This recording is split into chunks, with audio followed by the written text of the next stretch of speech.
Hello everyone, Mr. Love here, coming to you from the Diesel Shop.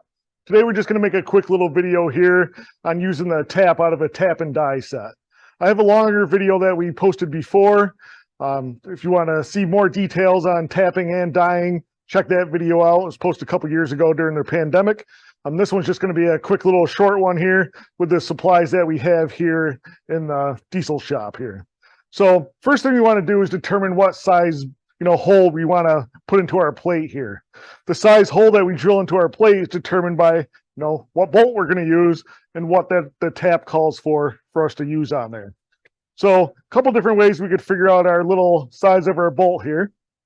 So first of all, we want to see if it's standard or metric. Most of you should know how to do this by now, but quick little reminder here. Standard bolts usually have little lines on them here. So the little lines tell us the tensile strength of the bolt here and what grade it is. So this one here has 3 slash marks on it. So that means it's a grade 5 bolt. We always take away 2 slash marks for the grade. So a grade 8 bolt would have 6 slash marks. Grade 5 would have 3. If it didn't have any slash marks on there, it would be a grade 2 bolt. On our metric, on the other hand, they're usually going to have numbers on there for the most part. So the numbers on here is the tensile strength of it or the hardness of the bolt. So this one here is an 8.8 grade. You'd have to check a conversion chart to see the difference in them. I know 8s are usually around a grade, 4, 5, 6 right in there. And the 12.5s are usually the grade 8 type bolts that we normally see here. So first of all, we want to determine if it's standard or metric. Today we're going to be using a standard bolt right here. It has the slash marks on there. A couple different ways we could check it out. Scientific way, we could get out our dial caliper here. This one here, we're lucky that it uses fractions on here. So we'll turn it on here. We'll set it to fractions, inches here. And I could actually check out the size of the bolt here and the fractions. So whenever we do this, our fractions of the threads are actually going to be slightly smaller than the bolt itself. So this one here, when I put it on there, it's 31/64. I know that 32/64 would be ½ inch, so it's pretty close. If I wanted to see the ½ inch when I put the dial caliper on there, I would use, a bolt that has some shoulder left on it there. So if I put it around the shoulder there, then I have exactly ½ inch on my dial caliper here. So we know this is a ½ inch bolt here. Now we want to determine what thread it is on there. So what we could do, most of our tap and die sets are going to come with some sort of thread gauge inside there. The one side of the thread gauge is going to be coarse thread. The other side of it's going to be fine thread. So take a quick look at this one here. You can tell just by looking at it that's a coarser thread bolt. So we'll use the coarse thread on here. When we get into the metric, it's a little harder because there's usually 3. There's like a fine, a coarse, and a medium. So metrics, there's a few more thread pitches for the size bolts. But for our fractional ones here, our ½ inch one here, we'll go and we'll fan out a couple little gauges here that look like they're pretty close to it. Somehow we'll just put it down in the threads here. And we'll see which one fits the best in here. So this one here that has the 13 on it, that one fits the best inside here. So we know this is now a ½ inch by 13 threads per square inch bolt here. Another way we could do it at the Diesel Shop here, we have these quick little thread checkers here. This one's an inch one. This one's a metric one over here. This one here, I could just find whatever hole it screws into here. So it screws in real nice to this ½ 13 right here. So I know it's a ½ 13. Benefit to this is it's really quick, easy to use, and I could do nuts or bolts on it. So I know it's a ½ 13. So I'll go over to my tap and die set here, find the standard tap and die set, and I'm going to pull out the ½ inch tap here. So make sure it's the ½ 13, not the fine threaded one. So it says ½ 13. Then underneath it here, it usually has a fraction. The fraction underneath here is the drill bit size that I'm going to be using. Okay, so we have our ½ 13 tap right here. We'll check underneath here. We'll see the fraction size under here. The fraction size under here is 27/64. That's what size drill bit it's going to call for.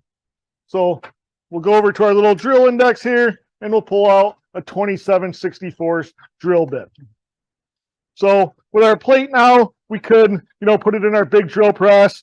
This one's just a little piece of aluminum that I'm using today. So I'll just put it in this one here where we could see it right in the vise here, and I'll use a hand drill on it today.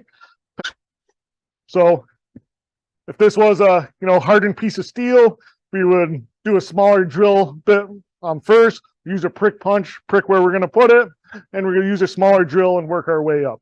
This is just aluminum here, so I'm just going to hog right through it quickly with my drill bit here because it'll drill pretty easy. So 27/64 drill bit, I found that out on my tap here where it says 27/64. Okay, got my drill, got my hole marked where I'm going to do it here, and I'm going to just slowly drill my hole here. Just keep a nice steady tension on the drill bit here. If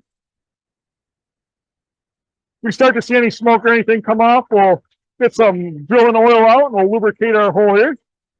You can see we got a nice sharp bit, so we got some big filings coming off here. Okay, so I got a nice straight hole through there. So we should be done with the drill now. We can set that off to the side. Okay, so now I'm going to tap my hole out. So a couple different ways I could do this. I could use one of this style right here, little sockets. So you find whatever one this fits down into the best. There's a little square deep down inside there that you can't really see. So it would go all the way down in, lock down into there. Now you could use a 3/8 ratchet on there. One style we could use. Another style we could use is the one that comes in our little kits here. It's usually in a lot of them. We just loosen this up here. We'll stick the tap down in there. And now we can either use a little T-handle on it, like this, that slides back and forth, where we could rotate it, or this style here, you can put a 3/8 ratchet in this style here also. The style we'll just use today, since we have the room to do it, is just the little T-handle that comes in most kits. You just screw the one side of it, it'll loosen up the jaw there for us. We'll take our tap, we'll set it down in there, and we'll tighten it down. We're good to go. Always inspect your tap first. Make sure they're nice and cleaned off here. We'll get a little bit of thread lubricant here, so we're ready to go.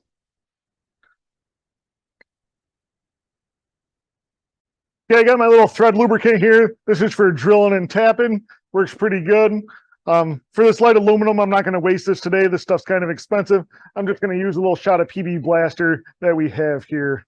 A lot of it on hand. So I'll make sure my tap's in good shape here. I'll get it started on the hole. Starting these is always the hardest part. Biggest thing, you want to make sure you're nice and straight on there. And you want to put some nice pressure into it. So I'm nice and straight.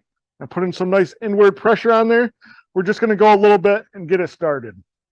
Now I'm going to take my lubricant, lubricate that up a little bit. Lubrication is always your friend for this kind of stuff. We're going to go a little bit. If this ever starts to bind or anything, we're going to stop right away and we're going to back it off. So as soon as it starts to bind, we're going to back it off a little ways, then we're going to go back in again. Usually what happens is our little threads that we're cutting in there will start to peel off. The metal will start to peel off and it'll get stuck in our tap. If we kept going when it got hard, we'd either destroy our threads or we'd break our tap. Our taps are very strong, hardened steel for coming straight into something, but they don't have any strength on the sides of them. They're very easy to break going sideways here. So if this was a piece of steel plate I was going into and it started to bind on me and I forced it, really reefed on it, chances are I'd break my tap off inside there, which, isn't very much fun. Taps can get pretty expensive. These ones here, a little cheaper set, they're about $6-7 a piece, but you kind of get up to ones that are, $40-50 a piece. So you definitely want to be careful with them. So like I said, nice and easy, and we'll just go a little bit at a time and we'll back it off, lubricate as we go.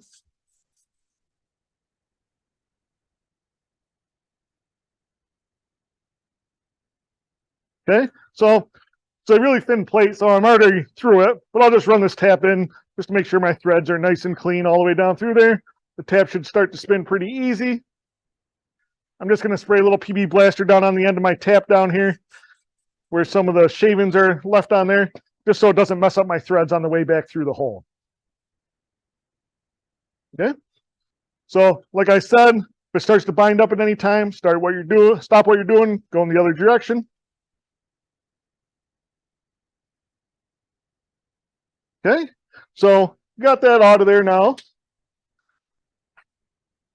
We'll just blow that off a little bit.